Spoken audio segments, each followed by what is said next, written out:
सुना येती घरा या मालिकेच्या आजच्या भागामध्ये इथे आता श्री ऑफिसला जायला निघालेला असतो आणि पिहू त्याला बोलवायला येते. ती म्हणते, श्री निघालात का तुम्ही? आप्पा वाट बघतायत, तुम्ही चला, मी तुमचा डबा घेऊन येते. तेव्हा श्री म्हणतो, पिहू आज मी घेतल्याशिवाय ना अजिबात ऑफिसला जाणार नाही आहे. ती म्हणते, काय हवं आहे तुम्हाला? तेव्हा श्री पिहूला म्हणतो की मला पप्पी हवी आहे आणि तो गाल पुढे करतो आणि म्हणतो, आज मी पप्पी घेतल्याशिवाय अजिबात ऑफिसला जात नसतो.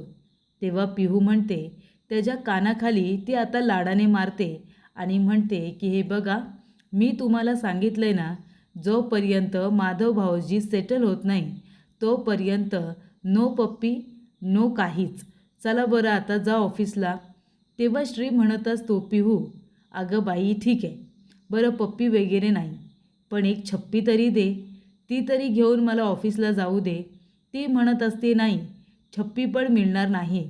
हे बघा, उगाच तू आता वाटेल ते बोलू नकोसा.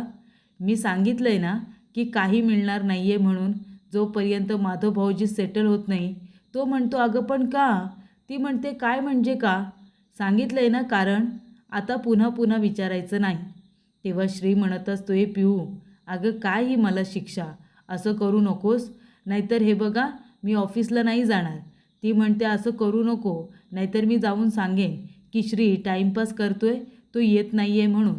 तो म्हणतो, हां जा जा, जाऊन सांग अप्पांना की आज मी ऑफिसला येणारच नाही आहे. चांगली आयडिया दिलीस तू. त्यानंतर इथे आता श्री बेडवरती अंग टाकतो आणि म्हणतो की जाऊन सांग आज श्री येणार नाही आहे म्हणून. आज तो इथे पप्पी आणि छप्पी दोन्ही घेतल्याशिवाय ऑफिसला काही येणार नाही. आप्पांना जाऊन सांग. मी काही आप्पांना घाबरत नाही. त्यांना जाऊन सांगतो की त्यांची सून माझं काही ऐकायला तयारच नाही आहे. ती म्हणते, बरं ठीक आहे, मी एक छप्पी द्यायला तयार आहे, पण एकची दोन, दोनची तीन होता कामा नये. एक छप्पी घ्यायची आणि सरळ निघून जायचं. तो आता इथे पिहूला छप्पी द्यायला जाणार तेवढ्यातच तिथे आलेली असते त्याची बहीण वेदा. ती म्हणते, श्री दादा, आणि ती लगेच डोळ्यांवरती हात घेते आणि म्हणते, काय रे दादा, ऑफिसला जायच्या वेळेवरती हे काय चाललं आहे तुमचं? तेव्हा तो म्हणत असतो, ए बाई, काय रे तुम्ही लोक, तुम्ही न सांगता आमच्या रूममध्ये येता तरी कसे? आता आहे ना, मी तुम्हाला सगळ्यांना लेटर लिहिणार आहे, लेटर, की श्री त्याच्या बायकोबरोबर रोमॅन्स करतोय. तुम्ही लोक आतमध्ये येताना दरवाजा नॉक करून या. ती म्हणते, हां ठीक आहे दादा, ठीक आहे, तसंच करतो, तू लेटरच लिहा.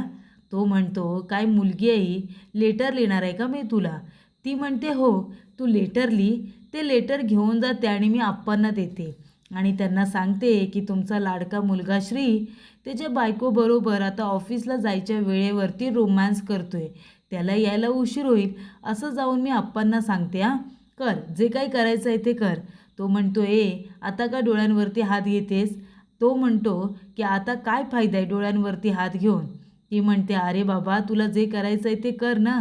तो म्हणतो, काय गं पिहू, कसलं बेना आहे, म्हणजे इथे आली, हिला पत्र पण लिहून हवं आहे आप्पांना द्यायला. आप्पांना सांगशील का जाऊन तू मी काय करतोय ते? म्हणजे मला मारायची सगळी तयारी केली आहेस वाटतं. इथे बहिणी म्हणजे भावाची पाठ राखण करतात, तर ही भावाची वाट लावायला निघाले, चल बाहेर. आणि त्यानंतर इथे आता घाईघाईने येऊन श्री जायला निघालेला असतो आणि तेव्हाच प्रेक्षकांनो पिहू म्हणते की अहो तुमचा डबा राहिला, डबा घेऊन जा. तेव्हा डबा घेऊन श्री आता निघून गेलेला असतो आणि पिहू त्याला बाय करत असते. बंटी मामा म्हणतो, दिला ना डबा, मग आता बाय करा. ती आता बाय करत असते. श्री पूर्ण निघून गेला तरीसुद्धा ती बाय करत असते. तेव्हा उमा म्हणते, पिहू अगं गेला श्री. तेव्हा बंटी मामा म्हणतात, अगदी गोडाऊनपर्यंत पोचला असेल. तेव्हा ती म्हणते, सासूबाई ते, आणि ती लाजून लगेचच घरामध्ये निघून जाते. तेव्हा बंटी मामा म्हणतो की ताई, किती निरागस पोरगी आहे ना गं पिहू, म्हणजे मला तर वाटतं की अख्ख्या साताऱ्यामध्ये पिहूसारखी निरागस मुलगी शोधूनसुद्धा सापडणार नाही. देवा, हिचा निरागसपणा कायमस्वरूपी असाच राहू दे, कधीच ही मुलगी बदलायला नको. त्यानंतर इथे छाया आपल्या मुलीची अन्विताची दृष्ट काढत असते. आल्या गेल्याची, बाहेरच्यांची, घरातल्यांची, आलेल्या पाहुण्यांची त्या दिराजावांची, सासू सासऱ्यांची, त्या मुलाची, आजूबाजूच्या लोकांची कुणाचीही दृष्ट लागायला नको. तेव्हा अन्विता म्हणते, काय गं आई, एवढी मोठी लिस्ट? ती म्हणते, हो तर माझी मुलगी कशी नक्षत्रासारखी दिसत होती, कुणाची पण दृष्ट लागायला नको तुला. आता तुझं लग्न होणार आहे, तू नेहमी चांगलं दिसलं पाहिजे, हसत खेळत राहिलं पाहिजे, हो की नाही सासूबाई? तेव्हा इथे छाया म्हणते, अन्विता, मला विश्वासच बसत नाही आहे की तुझं लग्न ठरले. कालपर्यंत अशी एवढीशी होती माझी अन्विता, बाळोत्यामध्ये डॉक्टरांनी माझ्या हातामध्ये दिली होती, आणि आता बघा ना सासूबाई, किती मोठी झाली ना माझी अन्विता. आता तिचं लग्न होणार आहे, तिचं लग्न होणार, ती सून होणार, त्यानंतर मी आजी होणार, मग मी सासू होणार. खरंच म्हणजे माणसं कशी मोठी होतात आणि कसं लगेच सगळं त्यांचं जग बदलतं कळतच नाही. तेव्हा ती म्हणते, अन्विता, तुझं लग्न ठरले, आता खूप चांगलं घर मिळालं आहे तुला, खूप चांगला मुलगा आहे, खूप चांगली माणसं आहेत, सुखात राहशील बघ, नशीब काढलंस मुली. लग्न झाल्यानंतर सुखात राहशील असं म्हटल्यानंतर लगेच इथे अन्विता म्हणते, आई झाली ना दृष्ट काढून? ती म्हणते, हो तर दृष्ट काढून झाली, आता जाते आणि वाहत्या पाण्यात सोडते, म्हणजे सगळं काही चांगलं होईल. त्यानंतर इथे छाया गेलेली असते. तेव्हा आजी म्हणते, चल आता मला सांग, का केलंस तू असं? तेव्हा इथे अन्विता म्हणते, आजी का केलंस असं म्हणजे? तेव्हा आजी म्हणते, हे बघ, माझ्याशी खोटं बोलू नको, तू सगळ्यांशी खोटं बोलू शकतेस, पण तुझ्या या आजीशी नाही. तेव्हा आता मला खरं खरं सांग, तू सगळ्यांसमोर बाहेर लग्नाला होकार का दिलास? ती म्हणते, आजी लग्नाला होकार का दिला म्हणजे? ते लोक मला बघायलाच आले होते ना, आणि एवढं चांगलं स्थळ होतं, एवढा चांगला मुलगा होता, मला पण लग्न करावंसं वाटलं, म्हणून दिला मी होकार, त्याच्यात काय झालं? आणि तसं पण पद्मा आत्तूची इच्छा होती ना की मी लग्नाला होकार द्यावा म्हणून. तेव्हा आजी म्हणते, अगं पण असं का केलंस तू? कालपर्यंत तुला हे लग्न करायचं नव्हतं, तू म्हणालीस काहीही झालं तरी लग्नाला होकार देणार नाही म्हणून, मग अचानकपणे का होकार दिलास? हे बघ, माझ्याशी खोटं बोलू नको अन्विता, मी तुला चांगलं ओळखते. ती म्हणते, हो दिला मी होकार, कारण मला एका दगडात 2 पक्षी मारायचे होते. त्या मुलाला आता मी नकार नाही देणार, तो स्वतःच माझ्याबरोबर लग्न मोडेल, आणि मला त्या राघवला पण धडा शिकवायचा आहे. तेव्हा आजी म्हणते, अगं पण का? या सगळ्यात राघवची काय चुकी आहे, त्याला कशाला आणतेस? तेव्हा ती म्हणते, त्याची चुकी आहे, कारण त्यानेच माझ्या आत्तीला सांगितलं आहे माझ्या बॉयफ्रेंडबद्दल, म्हणून तर माझं लग्न ठरवलं आहे ना. त्यानंतर इथे बंटी मामा येतो आणि म्हणतो, राघव, अरे वाट लागली सगळी. राघव म्हणतो, काय झालं मामा? तेव्हा बंटी मामा म्हणतो, अरे अन्विताचं लग्न ठरलं. तो म्हणतो, हा मग ठरू दे ना, तुला काय एवढं वाईट वाटते? तेव्हा बंटी मामा म्हणतो, का तुला नाही वाईट वाटलं का? तेव्हा राघव म्हणतो, मला का वाईट वाटेल, उलट मला तर आनंद झाला आहे, आनंद. बरं झालं त्या पद्मा मावशीने आहे ना पहिल्यांदा काहीतरी चांगलं काम केलं आहे त्या अन्विताचं लग्न करून. तेव्हा इथे बंटी मामा म्हणतो, अरे पण का? मला तर वाटलं होतं की सिनेमामध्ये नाही का आधी हिरो हिरोईन भांडतात, अगदी एकमेकांच्या जीवावरती उठतात आणि मग एकमेकांसाठी जीव द्यायला तयार होतात. मला वाटलं तुमच्यामध्ये सुद्धा तसंच काहीतरी असेल, अन्विताचं लग्न ठरलंय म्हणून तुला वाईट वाटेल. तो म्हणतो, काय? अरे मामा, हे तुला कोणी सांगितलं? तो म्हणतो, सिनेमात नाही का तसंच होतं? तो म्हणतो, तू जरा आहे ना सिनेमा बघणं बंद कर, रिअल लाईफमध्ये तसं काही होत नाही. उलट मी तर प्रॅक्टिस करत होतो की त्या अन्विताच्या हळदीमध्ये कुठली डान्स स्टेप करू, त्याची मी प्रॅक्टिस करत होतो, कळलं तुला? आणि ते सिनेमा बघणं आहे ना जरा बंद कर आता. तो म्हणतो, नाही ते ठीक आहे, पण मला असं वाटतं की तुला वाईट वाटलं असेल.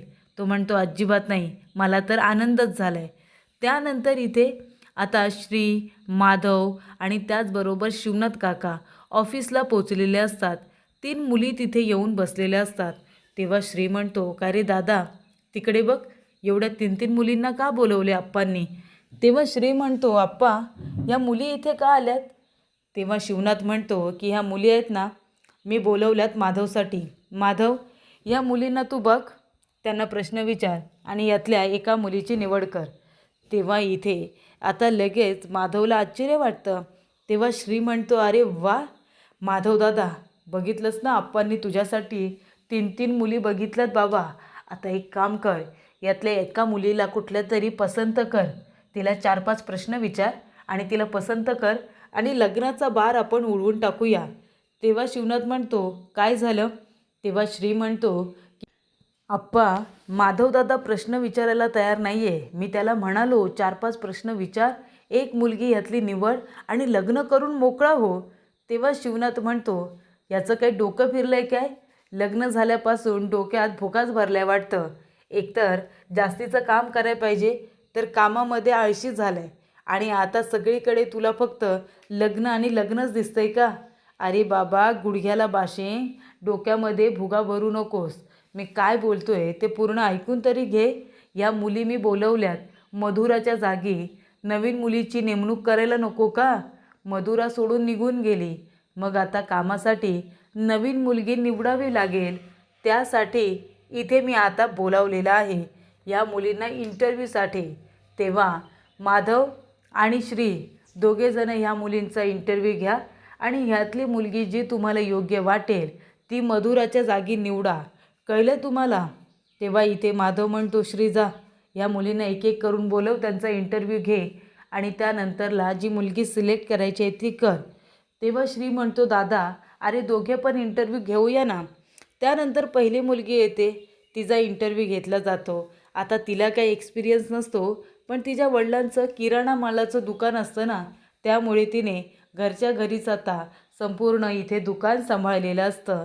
त्याचबरोबर ज्या काही एंट्रीज वगैरे असतात, म्हणजे आता किराणा मालसुद्धा असल्यानंतर किराणा मालाच्या दुकानाच्यासुद्धा काही एंट्री असतात, त्यांनासुद्धा कम्प्युटरची गरज असते. त्याच्यावरती काम तिने केलेलं असतं, पण त्या मुलीला आम्ही सांगतो असं सांगून पाठवून दिलेलं असतं. तेव्हा दुसरी मुलगी येते, तिचं नाव मधुरा असतं आणि त्या मुलीचं नाव मधुरा आहे ऐकल्यानंतर इथे आता आपल्या माधवला लगेच मधुराची आठवण येते. तो पूर्णपणे टेन्शनमध्ये येतो, मधुराचा विचार करत बसतो. त्यानंतर इथे तिला पण सांगितलं जातं की आम्ही फोन करून सांगतो तुम्हाला. आणि अशा रीतीने इथे ती मुलगी म्हणत असते की हे बघा, मी चांगलं काम करेन. आणि पहिली मुलगीसुद्धा म्हणते की मी व्यवस्थित सगळं अकाउंट वगैरे सांभाळायची, मला सगळं जमतं, मी तुमच्या इथे सुद्धा मन लावून काम करेन, पण तुम्ही मला एक संधी द्या. तेव्हा तिला सांगितलं जातं की आम्ही कळवतो. आता माधवला मधुराची आठवण आलेली असते, तो आता विचारत असतो. तेव्हा श्री म्हणतो की ठीक आहे, आम्ही तुम्हाला फोन करून कळवतो, चालेल ना? आणि त्यानंतर एक तिसरी मुलगी येते, ती खूप जास्त कॉन्फिडंट असते. ती मुलगी म्हणते की मी 4 वर्ष एका कंपनीमध्ये जॉब केलेला आहे, अकाउंट्समधूनच माझं संपूर्ण शिक्षण झालेलं आहे, त्यामुळे मला बऱ्यापैकी ह्या कामाचा एक्सपिरियन्स आहे. तुम्ही जर मला हा जॉब दिलात ना तर खूप बरं होईल. आता माझ्या बाबांची या ठिकाणी बदली झालेली आहे, म्हणून मला इथे जॉब शोधायचा आहे. तुम्ही जर मला हा जॉब दिलात तर मी आधीच्या मुलीपेक्षा खूप चांगलं काम करून दाखवेन, मी तुम्हाला अजिबात डिसअपॉइंट करणार नाही. माधवला राग येतो. माधव म्हणतो, आधीच्या मुलीपेक्षा म्हणजे तुम्हाला काय माहिती ती मुलगी कशी होती आणि कशी नाही? तुम्ही तिला बघितलेलं नाही आहे, तरी पण तिला जज करता. ती मुलगी वाईट होती आणि तुम्ही चांगले आहात असं म्हणायचं आहे का तुम्हाला? तेव्हा इथे श्री म्हणतो, दादा अरे शांत हो. माधव म्हणतो, कसं शांत हो? सांगा ना. इथे कुणी कसं काम करायचं नाही हे आम्ही ठरवणार आणि कोण कसं काम करतंय हे सुद्धा आम्ही ठरवणार. तेव्हा ती मुलगी म्हणते, सर सॉरी, पण मला असं म्हणायचं नव्हतं, मी फक्त एवढंच म्हणत होते की मी तुम्हाला चांगलं काम करून दाखवेन. तो म्हणतो, बाद झालं तुमचं, बघा तुम्हाला आम्ही कळवतो, तुम्ही जा इथून. तेव्हा श्री म्हणतो, दादा ही मुलगी मला योग्य वाटते आणि कॉन्फिडंट आहे, 4 वर्षाचा एक्सपिरियन्स आहे, त्यामुळे चुका होणार नाही, आपण यांना जॉब देऊया. तेव्हा माधव म्हणतो, तुम्हाला सांगितलं ना जा म्हणून, तुम्हाला कळवतो आम्ही. मधुराला बोलल्या बोलल्या माधव अगदी चिडून उठलेला असतो.